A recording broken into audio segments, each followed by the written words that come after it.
A paz do Senhor, igreja. Que alegria poder estar aqui com vocês essa noite para poder ser porta-voz de Deus a esta casa, a este lugar. Deus abençoe a toda essa igreja. Deus abençoe a vida da pastora Andressa, uma amiga que o Senhor me apresentou pelo convite. Deus abençoe os pastores desta casa. Deus abençoe a todos. Amém? Quem gosta de palavra de Deus? Abra suas Bíblias. Evangelho segundo escreveu Lucas, capítulo 24, verso 44. O negócio é o seguinte: se eu tossir, vocês dão glória, amém? Combinado? Confesso que eu tinha todos os motivos para não estarmos aqui nessa noite. Estou com a minha renite, sinusite, osites, tudo atacado umas 2 semanas. Estou à base de remédio, mas é tudo para a glória de Deus. Amém. Evangelho segundo escreveu Lucas, capítulo 24, verso de número 44. E diz assim: E disse-lhes: São estas as palavras que vos disse, estando ainda convosco. Convia que se cumprisse tudo o que de mim estava escrito na lei de Moisés, nos profetas e nos salmos. Então lhe abriu o entendimento para compreenderem as Escrituras. E disse-lhe: Assim está escrito, assim convinha que Cristo padecesse, ao 3º dia ressuscitasse dos mortos, e em seu nome se pregasse o arrependimento e as remissões dos seus pecados, e em todas as nações, começando por Jerusalém. Dessas coisas sois vós testemunhas. E eis que sobreveio a promessa de meu Pai: Ficai, porém, na cidade de Jerusalém, até que do alto sejais revestidos de poder. Amém? Sente glorificando ao nome do Senhor Jesus. Se puder, dar um pouquinho mais de microfone para mim, eu vou agradecer. Nós conhecemos muito bem os textos, quando vai falar acerca de Jesus, uma promessa que vai lhe dar um cumprimento dela. Só que essa promessa, ela se inicia não quando Deus fala para os profetas, mas a primeira vez que Deus faz uma promessa é para Satanás, ainda no jardim do Éden. Quando Eva pecou, ele olhou para a serpente e disse: Porque tu fizeste isso, eu enviarei um que esmagará a sua cabeça.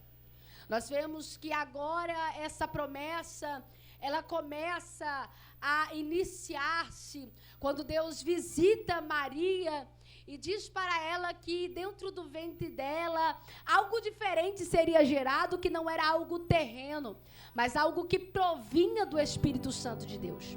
Então perceba, quando Maria ela começa a gerar, que José ele fica sabendo que ela estava gerando sem antes mesmo de ter coabitado com ela.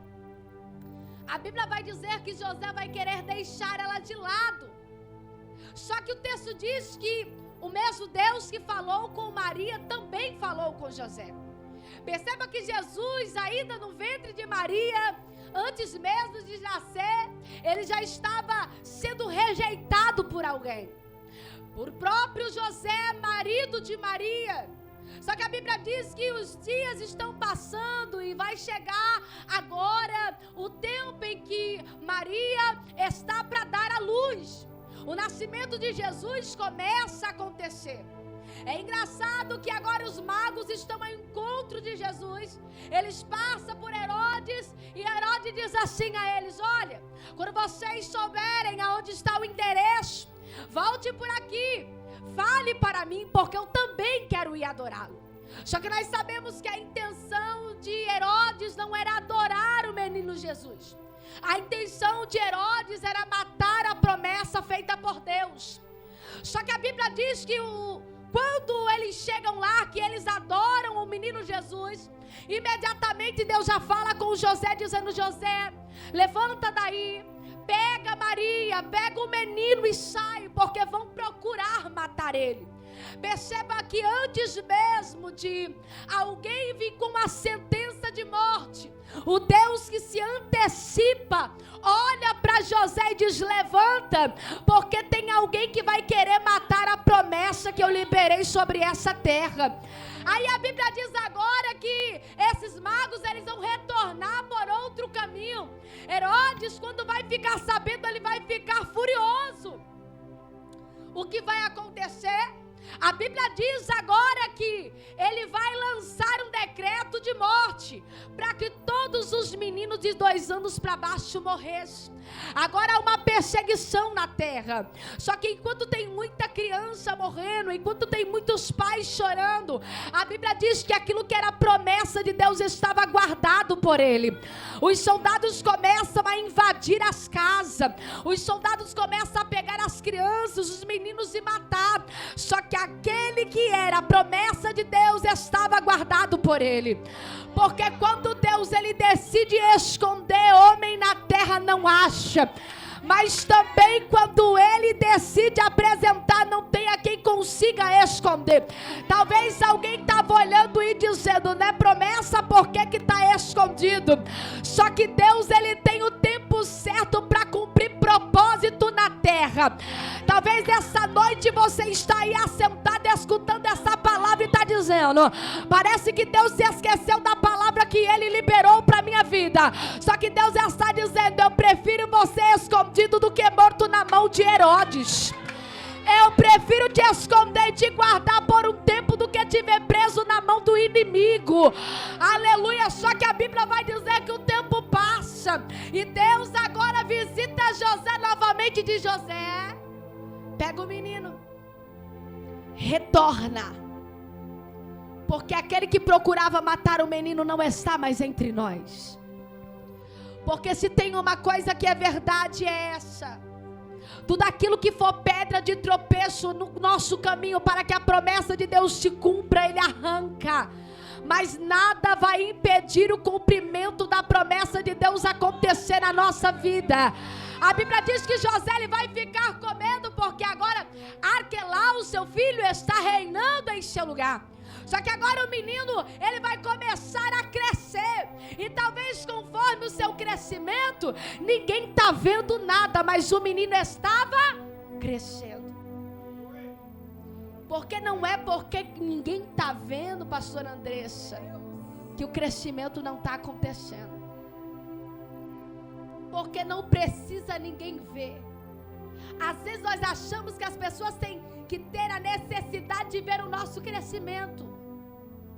Se Jesus já foi perseguido quando alguém soube da notícia, imagina alguém sabendo que ele não parava de crescer. Só que no momento certo, Jesus, quando completa a sua idade, ele vai agora lá atrás de João Batista para ser batizado. Ele é batizado, o Espírito de Deus se manifesta naquele lugar, e depois ele vai para onde? Para o deserto. Só que parece que o deserto, a gente está esquecido literalmente pelas pessoas, mas pelo diabo não. Porque ele sabe que o deserto é lugar de preparamento. Ele sabe que no deserto também é lugar de vulnerabilidade. Porque no deserto o telefone não toca, a porta não se abre, a amiga não convida para o café, o WhatsApp não chama. É por isso que agora quando Jesus entra no deserto, eu imagino Satanás, ele lembrando da promessa que Jesus fez para ele lá no Adão do Éden, dizendo assim: olha lá, ele começou a cumprir a promessa que ele me fez lá atrás, eu preciso atrapalhar. A mesma coisa que ele fez com Eva dentro do jardim, ele tentou fazer com Jesus dentro do deserto. Mas a diferença é que dentro do deserto tinha alguém que estava preparado. Dentro do deserto tinha alguém que era diferenciado. Porque perceba, a Bíblia diz que quando ele está lá, Satanás vai olhar para ele no momento de vulnerabilidade e vai dizer: não és tu, filho de Deus? Faça com essa pedra se transforme em pão. Ele vai dizer: está escrito. Nem só de pão viverá o homem, mas de toda a palavra que procede da boca de Deus.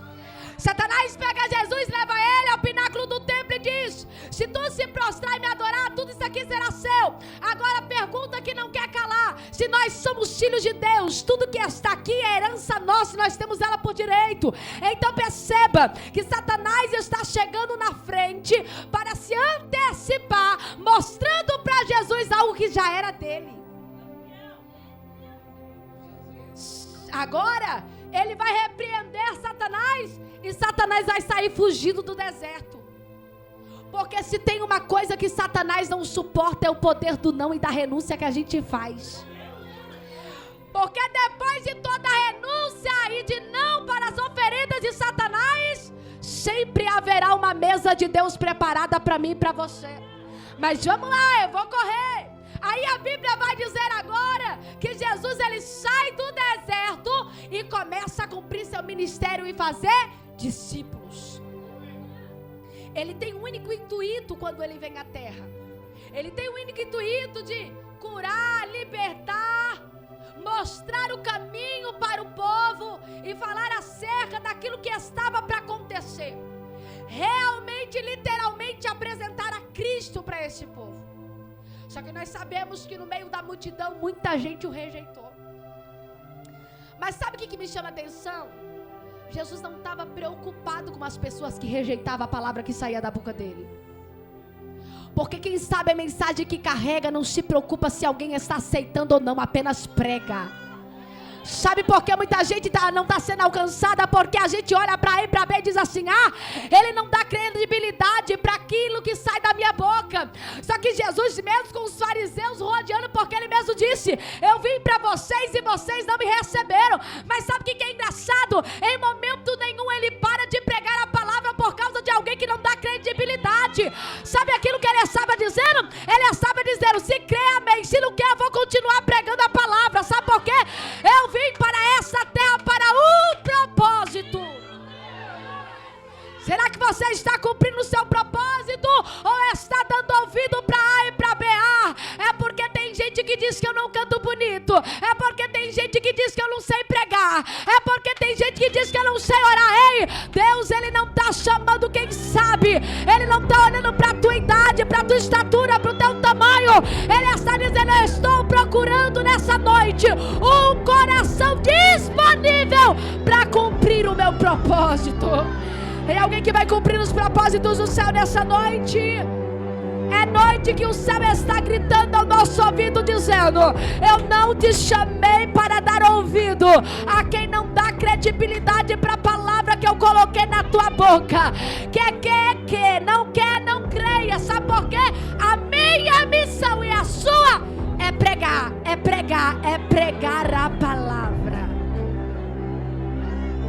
Perceba que ele está no meio da multidão pregando a palavra. É muito importante que nós entendamos isso nessa noite. Que sempre o povo estava ali sentando para ouvir aquilo que Jesus dizia. Tinha muitos incrédulos? Tinha gente que só ia para observar? Tinha gente que só ia para sair comentando? Tinha. Mas também tinha algo muito importante. Ninguém poderia dizer: eu nunca ouvi ele falar. Isso também tinha. Jesus, ele está cumprindo a sua missão, está levantando os discípulos, e no meio dos discípulos tem muita gente doida, atrapalhada, sanguínea, briguenta, aqueles que não aguentavam nem pisar no pé. Tinha de todo tipo. Mas Jesus, ele não desistiu de nenhum deles. Eu vou repetir: Jesus não desistiu de nenhum deles. Porque eu não vou mais ficar falando, porque eu não tenho mais paciência com aquela pessoa. Jesus ama ela e te levantou para ajudar ela. Já pensou se Jesus tivesse desistido de Pedro? Já pensou se Jesus tivesse desistido de João, de Tiago? Já pensou se Jesus tivesse desistido dos seus discípulos? Quem pregaria a palavra depois? Mas sabe qual que é o problema, pastoras?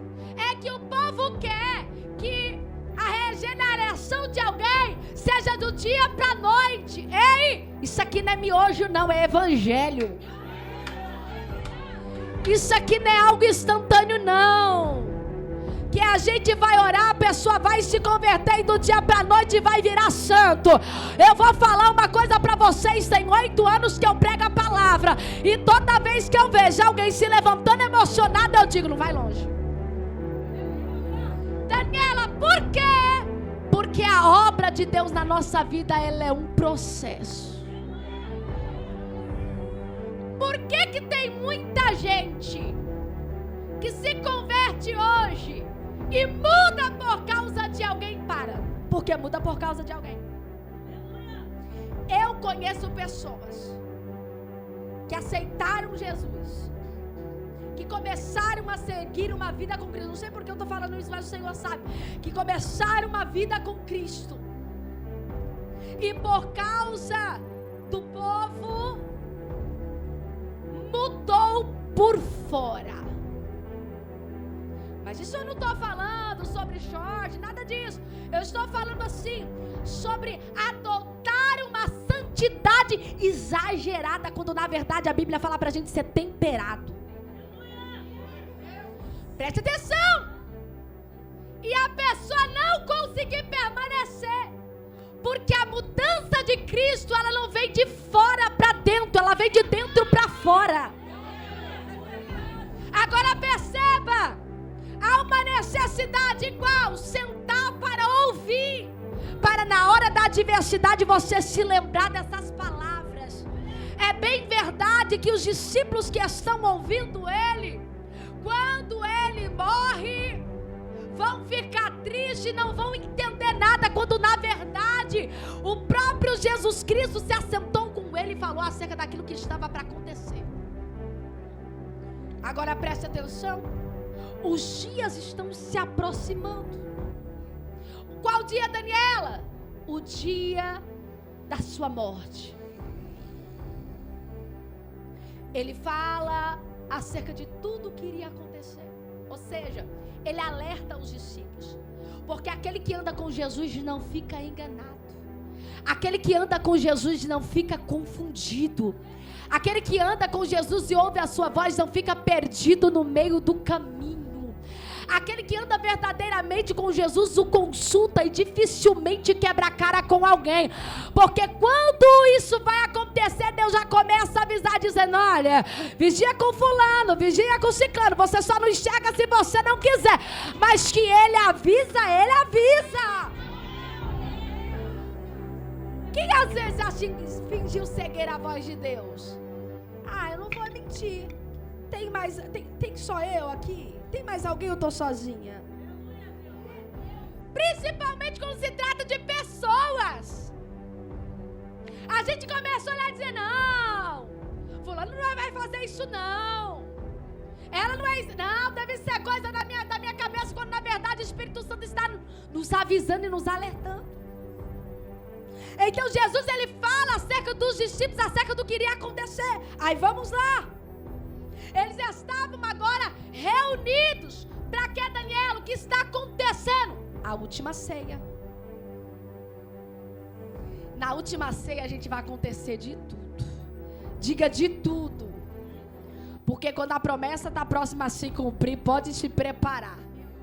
É coisa de todo lado. É gente falando mal, é Judas traindo, é gente desorientada, é de tudo. A última ceia vai acontecer. E enquanto isso, Daniela, Judas, ele vai agora atrás dos escribas, dos fariseus, a fim de vender a Jesus. E vende ele por 30 moedas de prata. Talvez isso naquele momento para Judas foi a alegria do século, porque era muito dinheiro. Sabe aquela alegria momentânea que Satanás oferece?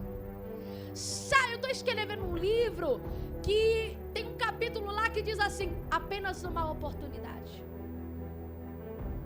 E é apenas isso que Satanás espera, apenas uma oportunidade.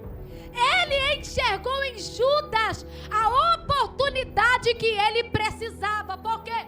Porque o coração de Judas não estava no mestre, mas estava nas coisas materiais e no dinheiro.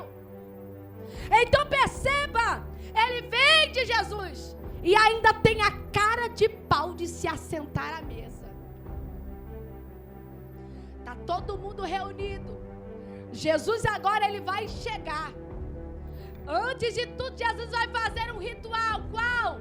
Ele vai pegar uma toalha, vai pegar uma bacia, vai olhar para os discípulos e vai dizer: olha, agora eu vou lavar o pé de vocês. Pedro vai dizer: mestre, meu pé tu não vai lavar não. Ele vai dizer: se eu não lavar o pé de vocês, vocês não terão parte comigo. Mas sabe o que é engraçado, Daniela? Que bacia era essa?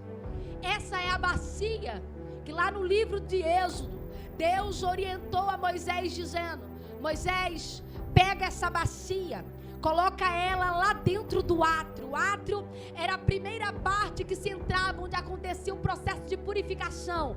Deus disse a Moisés: pega essa bacia e coloca ela lá. Essa bacia era uma bacia de bronze polido, ou seja, todo bronze polido, ele vira-se espelho. Então todas as vezes que o povo ia passar pelo processo de purificação, a primeira coisa que eles viam era a sua própria face, era o seu próprio reflexo. O que Jesus está fazendo diante da mesa da ceia ele está apresentando na mesa da ceia essa bacia. Imagina Judas olhando para essa bacia e o seu próprio reflexo refletindo a sua própria imagem. E aí, Daniela? E aí que quando Jesus começa, Judas já começa a ficar constrangido. Porque Jesus não diz uma palavra, mas aquilo que ele coloca diante de Judas fala muito mais do que a palavra dele. Porque quando a gente sabe que deve, não precisa de muita coisa, alguém coloca algo na nossa frente, já é o suficiente. Agora perceba uma coisa: a ceia está acontecendo. Aí Jesus vai olhar para eles e vai dizer assim: olha, mas eis que um que está aqui, que mete a mão no pão comigo, há de me trair. A pergunta: Jesus sabe de tudo ou não sabe? Sabia quem era Judas ou não sabe? Sabia que ele era o traidor ou não sabia? Por que Jesus não expulsa ele da mesa?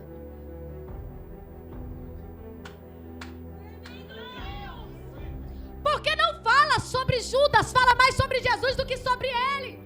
O que Jesus já estava dizendo: eu não posso mudar os meus comportamentos por causa dos seus. Você pode ser traidor, negociador, andar na beira de Satanás, me vender por aí, mas o meu caráter eu não negocio, porque não fala sobre você, fala sobre mim. Daniel, o que o Senhor está dizendo? Ei, deixa quem quiser te vender, quem quiser te trair, não fica se justificando. Sabe por quê? Deus, ele sabe quem você é, ele conhece a tua história, ele sabe do teu caráter, conhece a tua índole.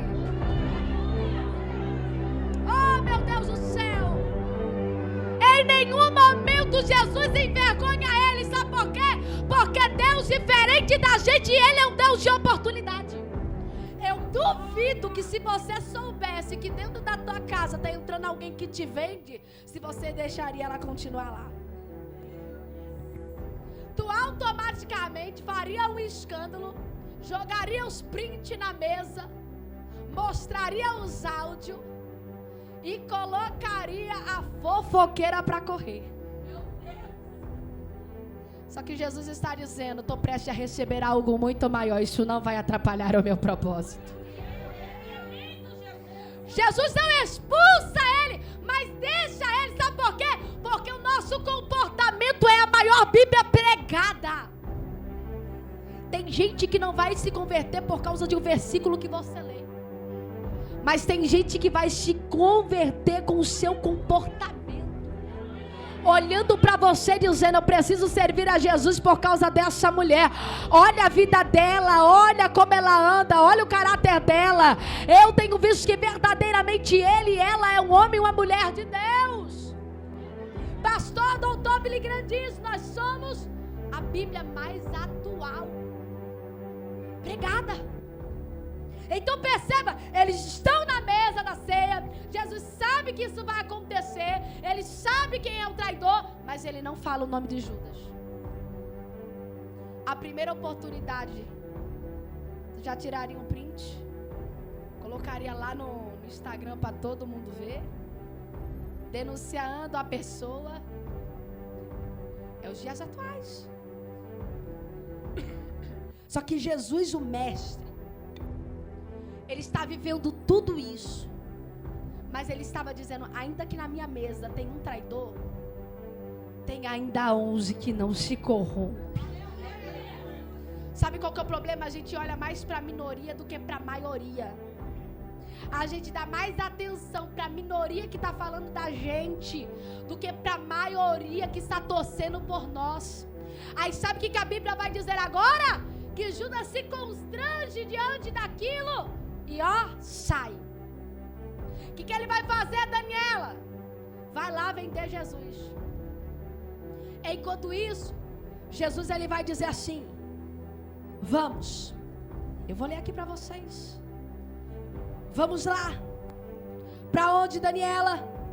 Para o jardim do Getsemane. João Marcos vai relatar que Jesus ele canta. Agora eu te pergunto, quem é que estava para ser morto e vai cantando?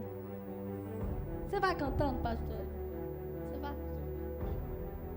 A gente, se for caminhando para a morte, a gente vai se lamentando, chorando, com o coração apertado e ainda pedindo socorro para não morrer. Só que o texto vai dizer que quando Jesus ele reúne os discípulos, ele vai dizer, vamos, mas vamos cantando. Lucas não relata, Mateus não relata, mas Marcos vai dizer, então Jesus cantou uma canção. Onde está essa canção? Vamos cantar ela agora. Livro de Salmos 118. Ele vai cantar dizendo, a destra do Senhor se exalta, a destra do Senhor faz proeza. Não morrerei, mas viverei e cantarei as obras do Senhor. O Senhor castigou-me muito, mas não me entregou à morte. Abre-me as portas da justiça e eu entrarei e louvarei por elas ao Senhor. Esta é a porta do Senhor, pela qual os justos entrarão. Louvar-te-ei porque me escutaste. A pedra que os edificadores rejeitou tornou-se cabeça de esquina. Foi o Senhor que fez isso, e isso é coisa maravilhosa aos nossos olhos. Aí ele continua dizendo, este dia fez o Senhor, alegremos-nos e regozijemos nele. O Senhor estava dizendo, hoje não é dia de tristeza, hoje não é dia de lamento, hoje não é dia de derramar lágrima.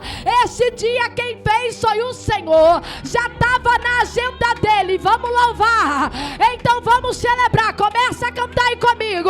Imagina Jesus caminhando para a sua morte, um reboliço acontecendo, porque aonde tem Jesus tem adoração, aonde tem Jesus tem a presença dele.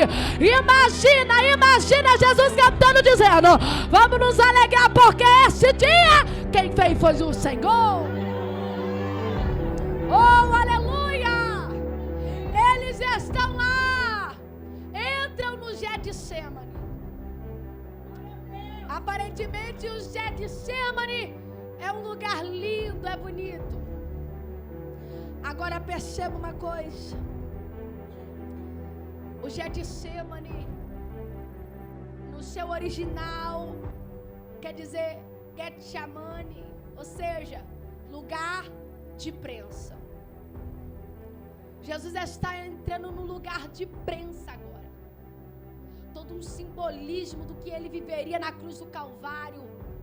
Ele vai trazer o simbolismo quando ele entra dentro do jardim.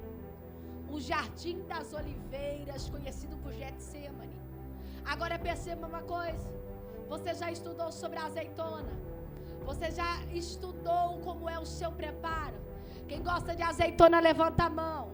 Eu não gosto, mas respeito quem gosta. Mas vamos lá.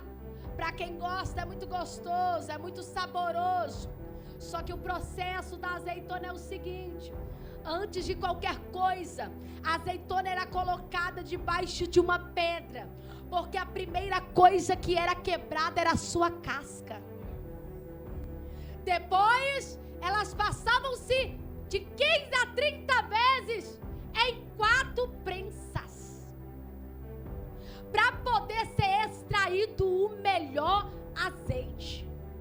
A folha de oliveira, que é onde Jesus está, ela simboliza o novo recomeço para a humanidade. Tem toda uma simbologia com a morte de Cristo.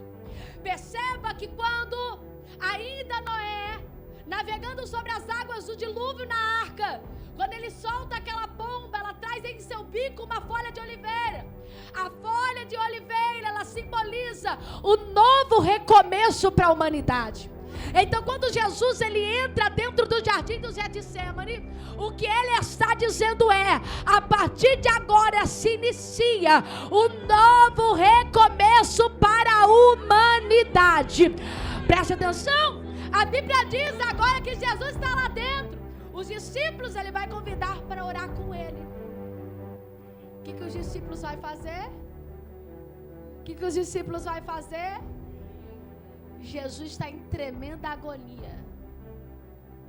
Jesus está agonizando tanto que o texto diz que o seu suor se transformava em gotas de sangue que percorria e descia até o chão. Jesus está passando agonia dentro do jardim do Getsemane, está sofrendo, está derramando gota de sangue. Quem era para orar com ele está dormindo. Isso nos mostra que nem sempre estar acompanhado é sinal de ter alguém intercedendo por nós. Às vezes a gente acha que deve ter a necessidade de andar com uma multidão, de andar com muita gente, mas presta atenção, não é porque você está andando com um grupo que esse grupo está intercedendo por você de verdade. Jesus está dentro do jardim do Getsemane, ele vai olhar para eles e vai dizer: ei, levanta!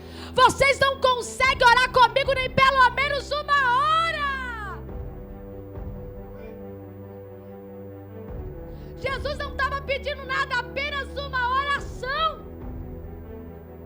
Eles levantam e Jesus vai o quê? Orar. E eles? Dormir. Os discípulos estavam tão nervosos que esse sono não é normal. Com certeza eles estavam com tanta ansiedade que isso aí não era normal. Com certeza até ali com uma síndrome depressiva. Jesus vai lá orar, eles se levantam e depois vão dormir de novo. Jesus de novo repreende eles dizendo: vocês não conseguem orar comigo uma hora? Eis que o espírito está pronto, mas a carne ela é fraca. Porque às vezes a gente acha que porque a gente está orando muito, a gente é forte o suficiente para combater as hostes malignas. Mas ele mesmo disse: ei, a carne é fraca. Precisamos estar em constante oração. Ou seja, o que Jesus estava dizendo é: não é porque vocês estão andando comigo que vocês não estão correndo risco carnalmente. Vamos orar, vamos buscar. Agora presta atenção, Jesus estava lá orando e de repente quem chega? Judas. Faz toda a ceninha, o combinado. Jesus agora vai ser preso. E aí, Daniela? E agora vai começar todos os seus últimos períodos. Os discípulos não podem fazer nada. Porque a gente precisa entender uma coisa, que por mais que nós estejamos rodeados de pessoas, haverá momentos que é só você e o Senhor. Haverá momentos que serão particulares seu com Deus. Tem coisas que tem a necessidade de acontecer na minha, na tua vida, e Deus não deixará ninguém fazer exatamente nada. Você sabe por quê? Porque a única pessoa que vai fazer na tua vida é o Senhor. Olha, preste atenção, a Bíblia diz que Jesus agora ele vai ser preso. Quando pegam ele, vão começar a zombar dizendo: você não é o rei dos judeus? Salva-se. Lucas não relata, mas Marcos relata dizendo que vão começar a vestir ele, vão tecer uma coroa de espinho, vão colocar uma cana em sua mão direita, dizendo: salva-se, ó Rei dos Judeus. Não és tu rei? Aí Jesus não vai dizer sequer uma palavra. Vão começar a pegar aquela cana e vão começar a bater em Jesus. Ele vai começar a apanhar já no primeiro momento que é capturado. Jesus vai começar a ser açoitado. Imagina a dor que Jesus já está sentindo, sendo também 100% homem. E agora vão entregar ele a Pilatos e a Herodes. Só que Pilatos, quando pega Jesus, ele não tinha acusação para intentar contra ele. O que ele vai dizer? Eu não estou vendo nada, manda ele para Herodes. Só que Herodes fica feliz quando vê ele, porque sabia da sua fama, sabia que Jesus fazia milagre, sabia que muita coisa acontecia. Só que aí, quando Jesus não faz milagre nenhum na frente dele, parece que ele fica decepcionado, porque não era a hora de Jesus fazer milagre, era a hora de ser entregue por amor de muitos. A gente precisa entender o nosso momento. É como se Jesus estivesse dizendo: a hora de eu fazer milagre acabou, agora é hora de cumprir o propósito. Se o propósito é para eu ser entregue, então eu serei, porque até quando eu estou me entregando na mão do inimigo, o propósito de Deus está sendo concretizado na minha vida. Preste atenção. Aí a Bíblia vai dizer agora que Pilatos não acha acusação nenhuma contra eles. Então ele bola um plano dizendo: vou lavar minhas mãos. Porque tem pessoas que são assim, elas não querem se comprometer e jogam uma culpa para a população. É isso que Herodes está fazendo. Aí vai vir aquele julgamento que todos nós conhecemos e vão dizer: Jesus ou Barrabás? Aí vão dizer: soltem Barrabás e crucificam. Jesus agora vai começar a viver a morte de cruz. Vai ser colocado no madeiro, suas mãos e seus pés vão ser pregados na cruz, a coroa de espinho que desceram por ele vão colocar na sua cabeça, e em cima vão escrever: Jesus, o Rei dos Judeus. E aí, Daniela, começa agora a zombaria. De quem, Daniela? Daqueles que ele curou, daqueles que ele intercedeu e orou. Gente, eu vou falar uma coisa para vocês: façam, mas façam para a glória de Deus. Orem, mas orem para cumprir o propósito de vocês na terra. Preguem, porque é a ordem do Senhor. Façam o que Deus ordenou, mas nunca faça por ninguém. Porque se Jesus, sendo Jesus que fez tudo isso, alguém está lá de cima zombando dele, perguntando cadê o pai dele, o que as pessoas não fariam comigo e com você? E pensa num povo ingrato. Pensa no povo que às vezes a gente ora, faz campanha, faz propósito e nem diz assim, não volta nem para contar testemunho, não manda nem uma mensagem no WhatsApp agradecendo, dizendo que Deus foi misericordioso e recebeu a vitória. Jesus está pendurado na cruz do Calvário e o povo está como? Zombando dele. Imagina o povo dizendo: e aí? Chama lá, chama o teu pai para vir te ajudar agora. Não é tu, Deus Todo-Poderoso, Jesus que faz milagre, que cura? Desce daí então. Só que Jesus, ele não precisa provar nada para ninguém. Ele não precisava descer para provar nada para ninguém. Nós precisamos entender que quando nós temos uma identidade em Deus, a gente não precisa ficar perdendo tempo provando nada para ninguém. Jesus está na cruz do Calvário, o povo está zombando ele, e lá em cima, até no seu último momento, tem alguém sendo salvo. Porque no final das contas, o que vai importar não é o o que as pessoas estão falando, é o que você está fazendo enquanto tem alguém falando. O que Jesus estava dizendo enquanto tem alguém zombando de mim lá embaixo, eu estou completando a minha obra aqui em cima.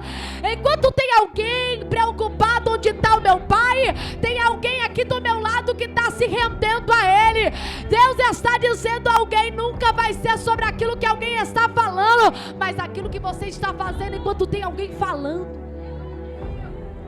Perceba, o texto diz que agora vai se cumprir a palavra que o próprio Cristo disse, porque Ele mesmo disse: naquele dia nenhum dos seus ossos se quebrará.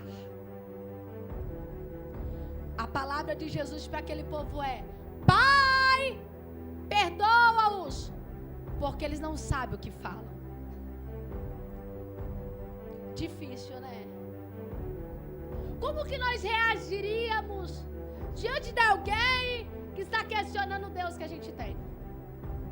Eu tenho certeza que a primeira coisa, nós sendo crentes pentecostais, a gente ia dizer: Deus, desce e estremece essa terra. Desce e me justifica. Desce e faz alguma coisa. Desce e trata com fulano. Desce e me tira daqui. Desce e deixa eles envergonhados. Só que o propósito de Cristo era muito maior. Sabe o que vai acontecer? Quando ele termina de dizer isso, aí o texto diz que ele diz: tetelestais, está consumado. Ele está dizendo: a minha obra foi concretizada. Aí sabe o que o texto diz? Que quando já era a hora sexta, escureceu-se o céu e o véu do templo se rasgou, e clamando Jesus com alta voz, dizendo: em tuas mãos eu entrego meu espírito. Daniel, o que está acontecendo? O céu está escurecendo. Imagina o povo começando a viver tudo aquilo naquele momento, porque o texto diz que o véu do templo se rasgou. Para quem não sabe, átrio santo, santíssimo, é disso que o texto está falando. O véu do templo se rasga. Que véu é esse? O véu do santíssimo. Porque para você acessar o lugar santíssimo, você teria que passar pelo átrio, como eu falei, pelo lugar e pelo processo da purificação, depois passar pelo santo e depois entrar no santíssimo. Só que quando Cristo ele entra na cruz do Calvário, que ele morre, o texto diz: o véu do templo se rasgou. Qual, Daniel? Do lugar santíssimo. Era Deus dando um recado para o povo, dizendo: agora, a partir de agora, todos vocês que não tinham acesso a mim passarão a ter. Por quê? Porque não era todo mundo que entrava dentro do templo. Só eram os sacerdotes e os sumos sacerdotes. Mas quando Cristo morreu na cruz do Calvário, Ele nos deu acesso e liberdade para falar com Ele. Cristo morre, e aí o que vai acontecer? Um pouco daquilo que a pastora falou nessa noite. Cristo agora está morto. Vão procurar Ele e não vão mais encontrar Ele dentro dos mortos. Por quê? Porque Ele havia ressuscitado. Agora eu te pergunto, os próprios discípulos que ouviram Jesus falar, que ouviram os ensinamentos dele, que eles alertou acerca daquilo que estava para acontecer, não acreditam que ele ressuscitou. Não acreditam. Principalmente Tomé. Só que aí o próprio Cristo resolve aparecer a eles. Eles estão olhando e dizendo: será um fantasma, mestre? É o Senhor mesmo? Ele diz assim: sou eu, olhe as minhas mãos.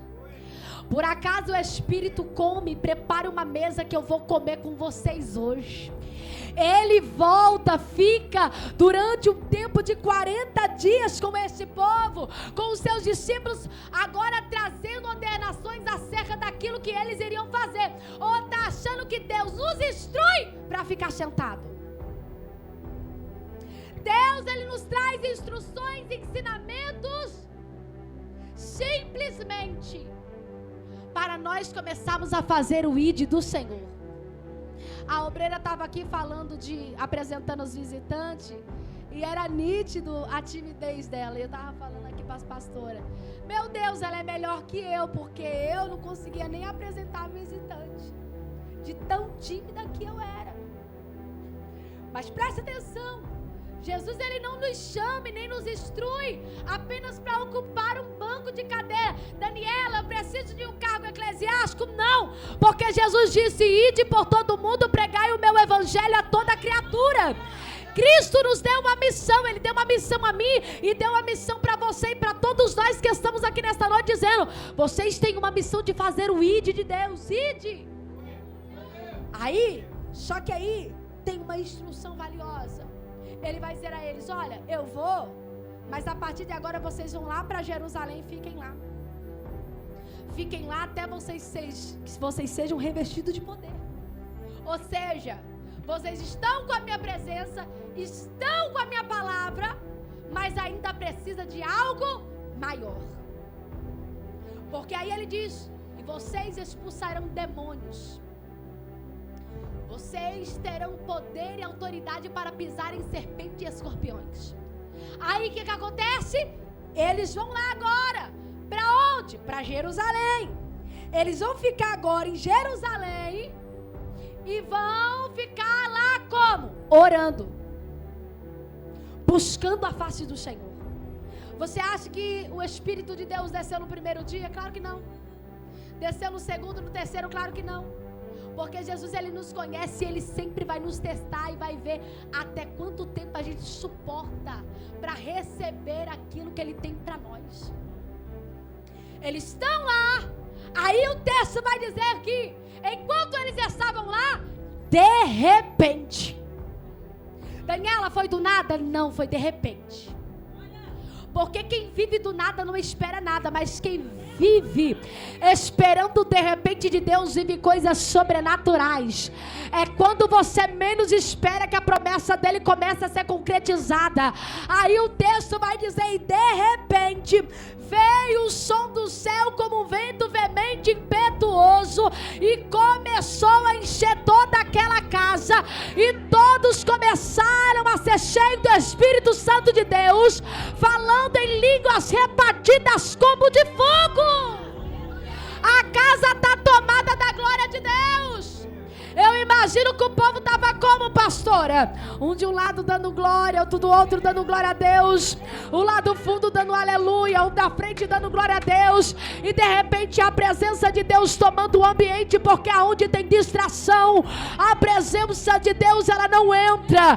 Aonde tem alguém desapercebido, a presença de Deus não se revela, mas aonde tem alguém ligado, a presença de Deus ela se manifesta. Porque um começa a dar glória a Deus aqui, o outro começa a dar glória de lá, e a glória de Deus vai enchendo toda a casa. E o texto diz: e todos foram cheios do Espírito Santo. Todos quem, Daniela? Todos os que estavam dentro.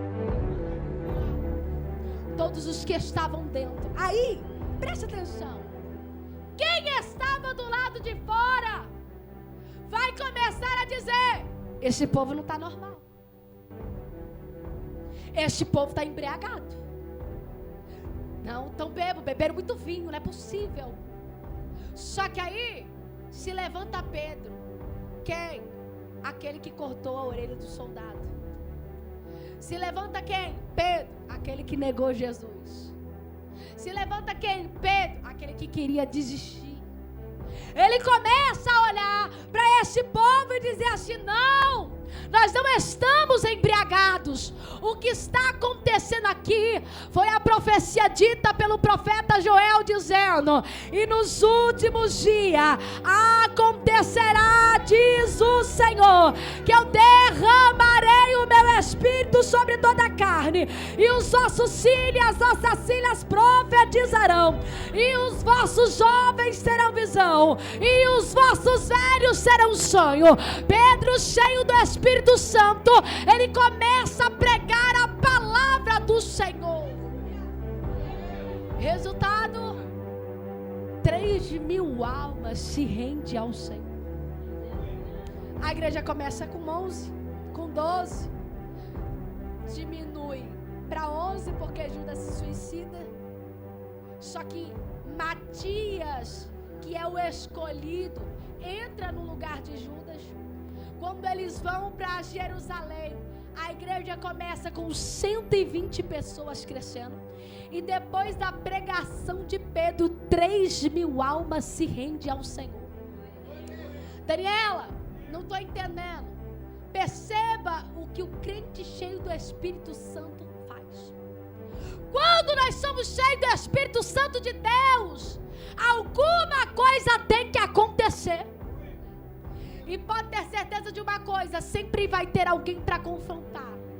Mas quando a gente é cheio do Espírito Santo de Deus, a única coisa que a gente quer fazer é falar acerca daquilo que o céu está fazendo. Pedro estava dizendo: cala a boca de vocês, o que está acontecendo aqui é uma palavra de Deus que está se cumprindo. E depois disso, Daniela, depois que Pedro, ele cheio do Espírito Santo de Deus, ganha 3.000 almas para Jesus, o texto diz que indo para o templo novamente no outro dia, um coxo que estava pedindo esmola, ele recebe a cura e começa a andar, porque Jesus disse para eles: em meu nome vocês farão muito mais milagre que eu fiz.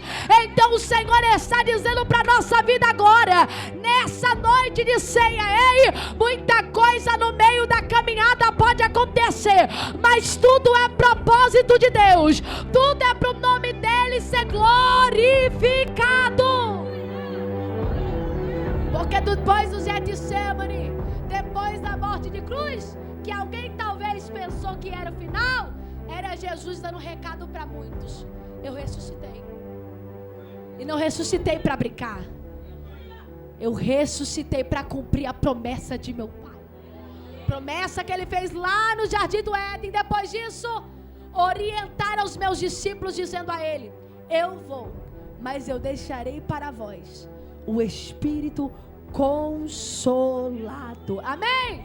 Aplauda o Senhor Jesus nessa noite, que Deus abençoe.